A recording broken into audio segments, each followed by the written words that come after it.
So, with you being in this almost 2 decades, how have you witnessed just the gang culture and just in Memphis and just in general change from the time you jumped on board to now? You know what I mean? Man, that's a good question because it done changed a lot, man. I done watched from nitty gritty to actually pretty polite now. You get what I'm saying? Like, it's still rough, it's still a gang, you get what I'm saying? But the characteristics of it ain't the same as it was. You know, we had 10 hard individuals that'll do anything, anywhere. And now you got like 200, 300 individuals that some of them in it for fashion. You get what I'm saying? AHumbleSoul, back again. We broadcasting live from Memphis right now, the M-Town. And if you're familiar with the platform, you pretty much know that I've interviewed a lot of different rap artists. I've interviewed people who have been in prison, entrepreneurs, you know what I'm saying, people in corporate America.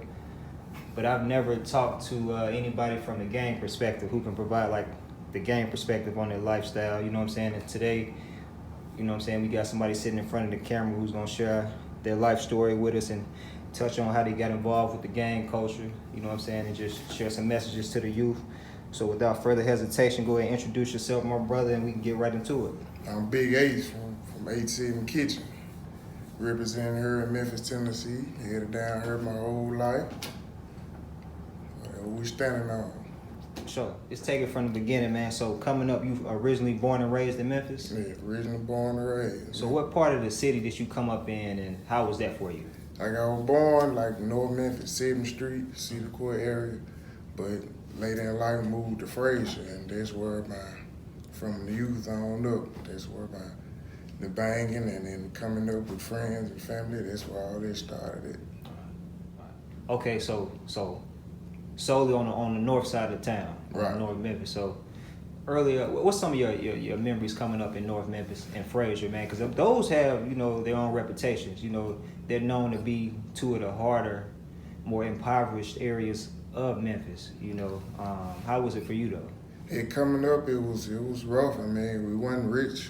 We wasn't dead broke poor, but we definitely weren't rich. So I saw the struggle a lot, from lights off to bathing in boiling water to whatever, you get what I'm saying? But the struggle was present, and that's what made me the man I am today. I had a lot of gangster influences. That's what made me the man I am, to view the things that in Memphis as normal, you get what I'm saying? So that's what I come from. So walking forward and then trying to make it out, that's what it always was about, trying to get some money.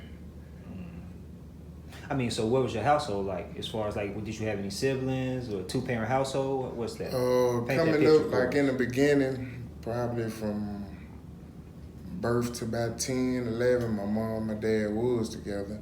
But you know how they go, they split up and things got rocky. So after the divorce, my dad went in prison. All I had was my cousins and other little ones who influenced. And their influence was straight gangster. I mean, it wasn't no school boys, it wasn't no pretty boys in my family. It was only GDs and head busters, you get what I'm saying? So those was the cats I was left to look up to. My daddy wasn't no college nigga himself, you get what I'm saying? He was a street guy. So when he left out of town. He didn't look back type shit, so. Yeah. So, I mean, when you say that, you know, the people you were surrounded by were gangsters, in so many words, were they all Crips, or was it a variety of different gangs they was My whole family GD. My whole family GD. I'm just an outcast. I mean, I didn't want to do what they did. I'm gonna stay blue. You know what I'm saying? I was raised blue, so Crip fit my lifestyle. It's more, it's no laws. We outlawed. And laws can be broken with it. So, I mean, that's just the type of guy I viewed myself as in the past. So when you were saying G's, you were literally talking about G's as far as like gangster disciples. I thought you were just saying just gangsters. This in general. Now you talking about GDs. Oh. Right. So, I mean, I don't want to fast forward, but I'm sure they probably, or did they, I would assume that they would think that you would come on their side of the fence, you know, and you take a totally different path, you know what I mean? I had a couple felt the type of way, but they know I was going to stand on what I'm on, so they can't change you. You got to rock with it. All right. Before we get ahead too far, I'm just going to pace it, man. So, you talked about, you know, briefly about your household. So, what type of kid were you coming up, you know? Big brother, man. I only got one little brother, so, you know, my main interest was to always protect him, but we only a couple years apart, so he a man too. You get what I'm saying? At a young age, he had to deal with the same struggles I had to deal with, but thankfully, I kept him straight. He ain't joined the game. He in a very lucrative field. He a maintenance man. He done graduated 3 times. So, you know, I feel like I did my part in keeping him away from all the street shit that I was going through, that I was into. Okay, so aside from that, from just being a big brother, were you into sports? Did you like to write? You like music, or what was the deal? The main thing, like curricular activity I was into was football.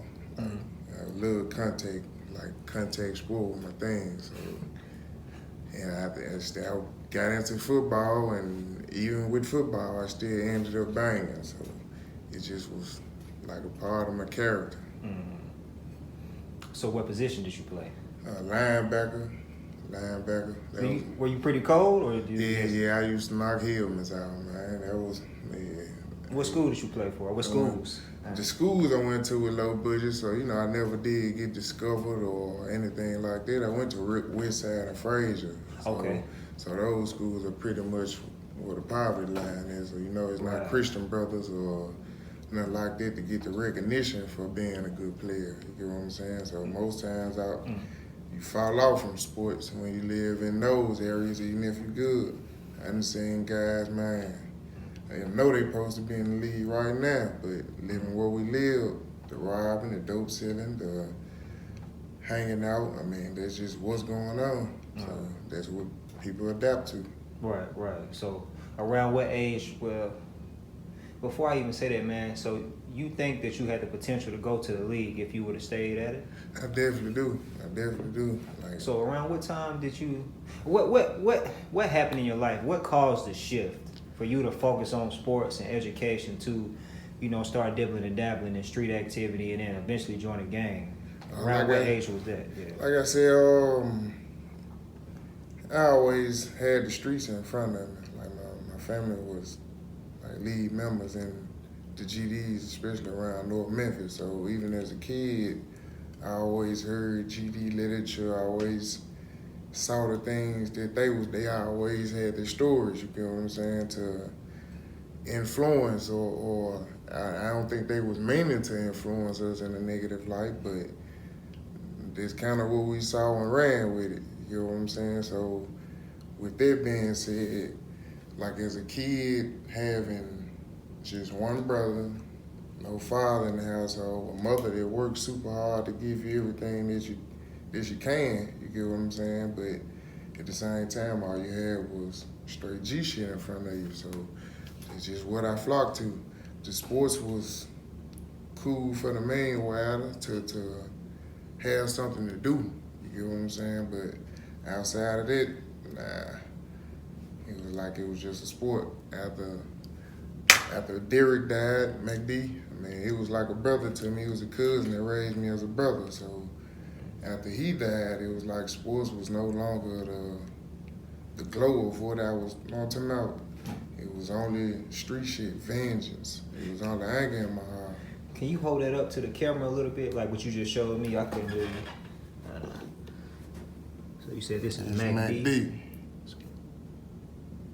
So who was that to you? I know you said he was a cousin, like a brother to you. Yeah, so what's the circumstances surrounding his passing? Oh, man, it's actually like a crazy situation. He was a diabetic. He had got shot, so he was a diabetic, and he couldn't do any cocaine pills or nothing like that. But somehow a pill ended up in his system, so he threw up for a whole day, and later on in the day he passed. But it all stemmed from him being shot. initially. Right. It all stemmed from him being shot. And this was gang related? Yeah. And that was like a big brother figure to you. Yeah, most definitely. And when he passed away, that really placed you full-fledged in the streets. Right. So talk about that.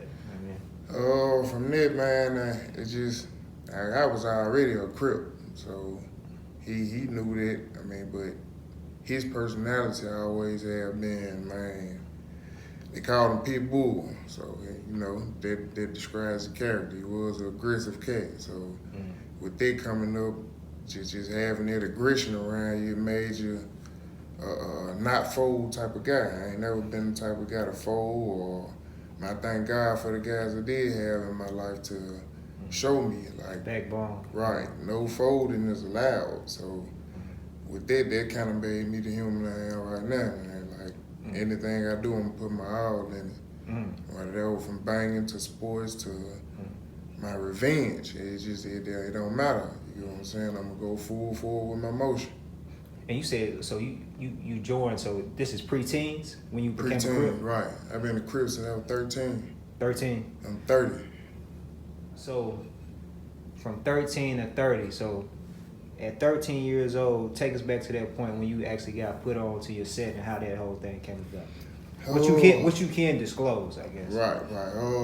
Man, I was a youngin', man, just wanted freedom, wanted to be an ass kicker in the streets, wanted to be somebody in the streets, not the world, you get what I'm saying? My views have changed as of now, but as a kid, man, like, seeing the shit that I seen, hanging the places I hang, like Walking Mountain, there's a very big monument in my life. That's where I saw all the Crips and all the gang banging going on at my time. So as a kid, I used to run down there and hang down there, and I ended up getting adapted to a city where it wasn't a lot of kitchens in Memphis. It wasn't a lot of kitchens in Walking Mountain, period. As I recall, it was only 2 in Walking Mountain. And 2, literally, just 2? Yeah, literally 2 kitchens hanging in Walking Mountain. So I ended up adapting to a city that's less popular. I didn't want to be the cat that hung with everybody. All the cats that was around my area was great. This is a great cat calling me now. You get what I'm saying? So all the cats from that time, a lot of them was great street Crips. And they weren't my choice. They weren't my choosing. They kitchen fit me, man. It's a lot more hardcore. I don't need a lot of cats. They ain't need a lot of cats. We still don't got a lot of cats. But one of the most notorious shit you gonna find. And we stand on that.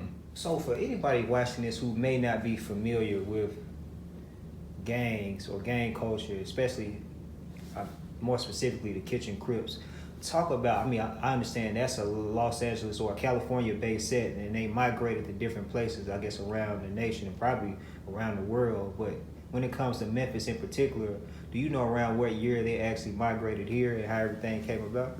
Yeah, that'll be going into some history right there, so I really don't want to get too far into it. You know what I'm talking about, what went on with the city and timelines, but before the 90s, the city was already in full effect in Memphis, before the 90s. Yeah, full effect. So we talking decades then. Yeah, decades deep in this scripting, man. It's super deep.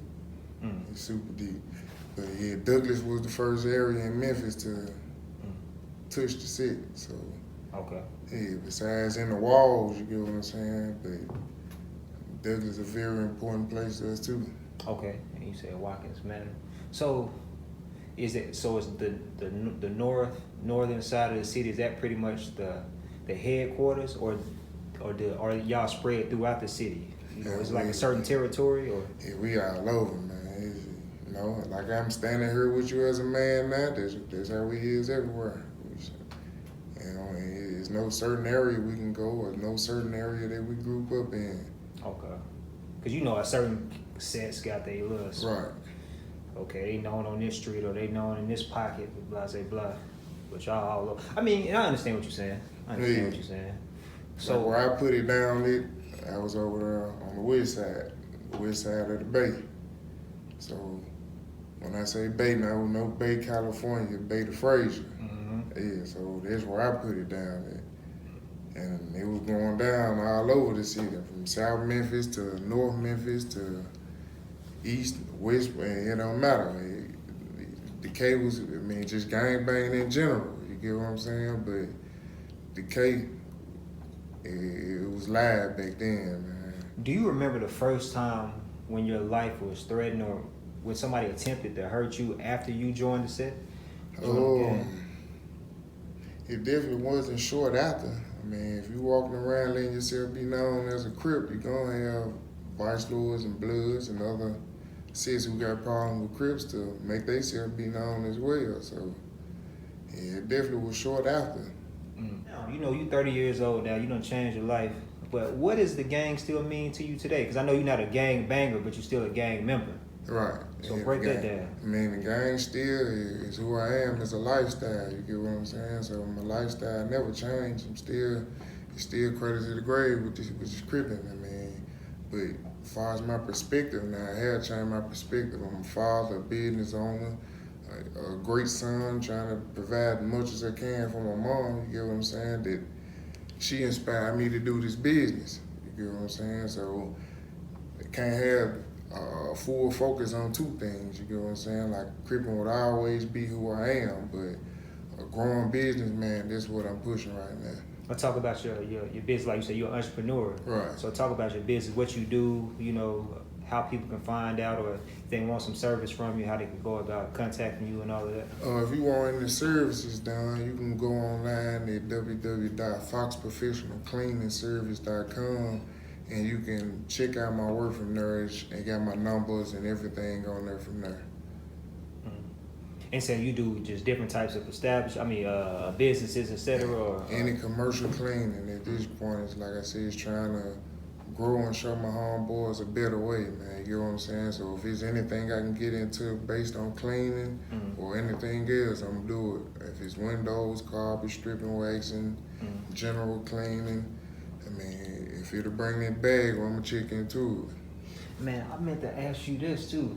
So with you having your own establishment, you said showing your homeboys a better way. Do you provide them with employment opportunities? Yeah, any homeboy that need me, I definitely have been there for my homeboys. I put money in plenty of their pocket. I have had a couple employed with me, but at this time, I don't have any homeboys employed with me. Everybody doing good. Everybody got but they know I'm here if they need me. That's a blessing, man. Especially, I understand it's a lot more difficult for people when they come from prison, like getting reacclimated back to society. And I know one of the challenges, aside from like finding a house and even getting a car or ID, is finding a job. Right. And I'm sure like something like this, you having your own business. If you got a homeboy who just came, from behind the wall or whatever the case may be, and they need a helping hand, this is a blessing for you to be in this position. That's right. Uno, I've been working hard, cuz. I'm waiting on you. Uno, minutes, I'm waiting on y'all, cuz. I got y'all the spot. Y'all already locked down. So, like you said, man, it's a beautiful thing for them homeboys that been gone all them years to come back and get them reacclimated and put some money in their pocket and send them on a work schedule. You get what I'm saying? Make them their own boss. And that's what I'm striving for right there, man. For sure, man. Now, I also want to ask you, I've noticed over the years that different gang injunctions have been filed against different sets in Memphis. Has anything ever been filed against the kitchen Crips, or is there any type of heat law enforcement was? Man, the RICO law is serious. So, anything with the gangs and being active like that, you can get in some real hot bull like that. But luckily, we ain't never had an ordinance on, like you see kitchen pick up kitchen, not in Memphis, not that I know of, and thank God I wasn't a part of it, you know what I'm saying, because it can get ugly. I watched them take down the GDs, and I watched them take down a few sets. I heard that if you associated with them, you getting time, you get what I'm saying, like it have been that out here, but luckily not with kitchen. And when you see something like that, is there a situation where you get concerned, get worried, get nervous, or is it pretty much like, I know what I signed up for? And you know what you signed up for when you step in this. Kitchen ain't asked for me, I asked for kitchen. So when I walked in this, I signed up to take everything with it. But when that type of stuff come around, I had to clean up. You know what I'm saying? You have to back away from it or accept what's coming with it. Have you personally had to do any jail time or prison time? Man, I try my best to avoid that. Man. No real prison time for me. Oh, that's a blessing, man. Because when you said that, I was like, oh, what is that? Did you? Okay, so never. That's good, Never. man. Yeah, never. Thank God. Years old. Yeah, that's a blessing for Thank sure. God. Out of all the hellacious situations I've been in, thank God, man. So, with you being in this almost 2 decades, how have you witnessed just the gang culture and just in Memphis and just in general change from the time you jumped on board to now? You know what I mean? Man, that's a good question because it done changed a lot, man. I done watched from nitty gritty to actually pretty polite now. You get what I'm saying? Like, it's still rough, it's still a gang, you get what I'm saying? But the characteristics of it ain't the same as it was. You know, we had 10 hard individuals that'll do anything, anywhere. And now you got like 200, 300 individuals that some of them in it for fashion. You get what I'm saying? So, you know, it's still a force to be reckoned with, but at the same time, it ain't the same as it was. You get what I'm saying? Like the values have changed of the gang. It's more of a broad thing now. Back then, you couldn't find a lot of kitchens. Now you can find some kitchens now. You can find a lot of sets. You get what I'm saying? Every set got a lot of members. If that makes sense to you, you know what I'm saying? Nah, so is this more like a fashion statement to a certain, or like people being followers versus leaders? Like you got that in every gang. You know what I'm saying? You got that in every gang. Now I wouldn't say there's a lot of that in kitchen. I wouldn't say if it is any, it's not a lot. You know what I'm saying? But you do got those characters that do stick out like, you know, you got your lines confused. You know what I'm saying? It's a lifestyle, not a fashion statement. But I say in this gang, it's less of that than in any other gang. You get what I'm saying? Because it's close knit. It's more so, I know you if you in this. I know him if he in this. If not, you get what I'm saying? I know who's responsible for you. You know, it's close knit from here to California. So going through, you know, this type of lifestyle, man, you know, coming up how you came up from that household, the environment you were in, the atmosphere, to transition, you know, to a more safer route, you know what I'm saying, safer, you know, environment. I mean, I want to say it's safe, man. I mean, safe. I mean, I'm still me, so. But I'm saying as far as like you not necessarily just risking your life or putting yourself on the front lines.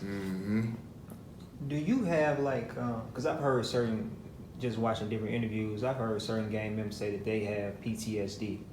Do you think you suffer from anything like that, going through those type of, you know, crazy situations coming up, you know what I mean? Yeah, I do think you experience a lot of mental awareness on your words, on your mental, like being in something like that. You get what I'm saying? That you sign up for violence and losing close friends. So with that being said, like I try not to let stuff tug on me, but yeah, it definitely bothers the mental. Right. For sure. So how do you deal with stuff like that? Man, just redirect my energy. Like now all I can focus on is raising my kids. And they keep me happy, so I don't really have too much time to dwell on anything sad or try to bring up bad energy. I'm busy trying to create better energy now. Right. And what do you have, boys, girls? Or? One son and one daughter. Okay. So. And just started having kids too. I was the first child, I was 27. Oh, okay. Yeah. Congratulations, man. I appreciate that. How you feel so far as a father, man, knowing your past? Man, scared. I got a son, and a daughter, so yeah, it make me scared, man. Like I really want to tighten up my belt to be a better character for them, and make sure that they don't get into not close to half of the shit that I got into.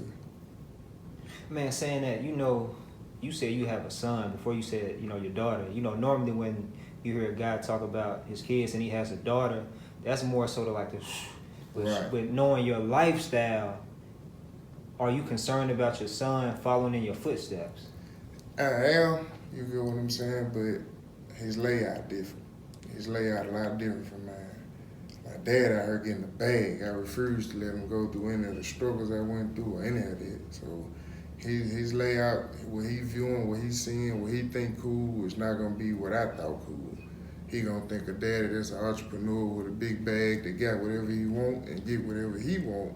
That's what I want to think. That's what I want my son to think cool. You know what I'm saying? Not having a nice car from selling dope. Not having a mouthful of gold from selling dope. You get what I'm saying? That's the things that I view as cool coming up.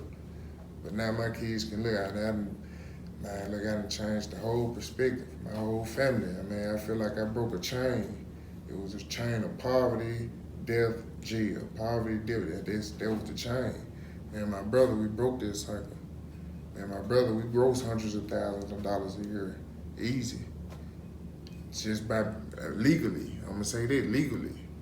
He won't have to do the negative junk no more. You get what I'm saying? So with all the influences I had, I can be proud of myself because I know if I would have kept that chain going, I'd be still living with my mama, not have nothing, not doing nothing but chilling on the block all day. You get what I'm saying? Trying to scam or hustle. I don't have to scam. I don't have to do none of that. I can feed my kids. My mama don't work. I made sure my mama don't work. You get what I'm saying? I made sure my mama get no government assistance. My wife get no government assistance. We get no food stamps. We get none of that. Straight hustle. Straight from, I came from nothing. I came from nothing. The Memphis city schools, they changed went to Shelby County schools. They put my mama out of a job. So I had to look at the poverty from that side of the fence like, you go and you have nothing, no work. If you ain't got no money, say you can't pay your bills. So therefore I had to change that. Yeah, I was dipping in negative things at first to pay the bills. But they changed, you get what I'm saying? But I wouldn't make it hurt if it weren't for that. So, like I said, all of it is a part of my journey, man, that helped me become the man I am today, to be able to focus on the business, to be able to focus on being a good father.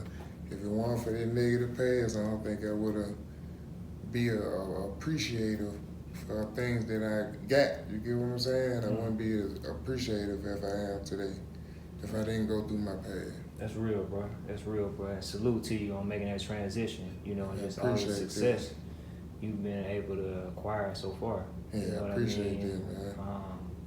Man, just lastly, for any young brother, young sister watching this, I guess this is a two-part question. On one end, for any young brother, young sister watching this who, may be in a gang or about to join a gang, I already know people who are in gangs, got relatives, friends, etc. They stay in a neighborhood that's gang infested or whatever. Long story short, man, what would you say to them as far as what do they need to know before they jump into that lifestyle? And on the other end of that question, for anybody who's not interested in the gang, but maybe feeling some type of peer pressure, may feel alone, they don't have that family atmosphere and environment, because I know a lot of times that's what people join gangs for, from what I understand. You know what I'm saying? But touch on them, and just two-part, man. Share some wisdom on both ends. The people who are banging or about to bang, and who are not banging but still feel alone or feel lost. You know what I'm saying? Oh, for the homies that is out there banging, for the homies, opposite, whoever, man. If you choosing that route, make sure you choosing it with the right people, man. Because everybody don't want to see you win. Everybody not gonna stay solid. So it's best to focus on growth, man. Ownership. Focus on turning the man left to you to the boss like you. You get what I'm saying? So it's not just about the banging. If you're gonna choose that lifestyle, make sure you're choosing a lifestyle that's profitable for you in any situation, not just gang violence. You get what I'm saying? Cause my homeboys, I love them to death like family, so we are family.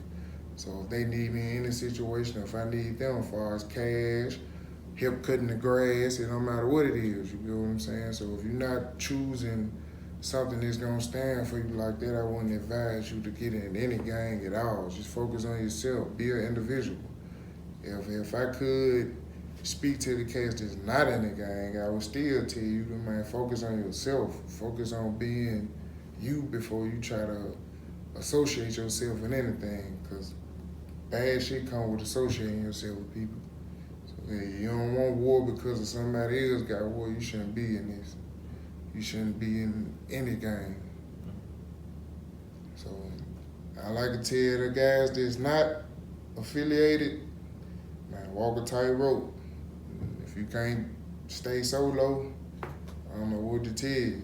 You know what I'm saying? Because the gang is not meant for the guy that's ready to throw a rock and hide his hand behind somebody else. If you're gonna do something, you gotta stand on it by yourself. With your gang, go without your gang. So if you can't do that, don't join. That's why I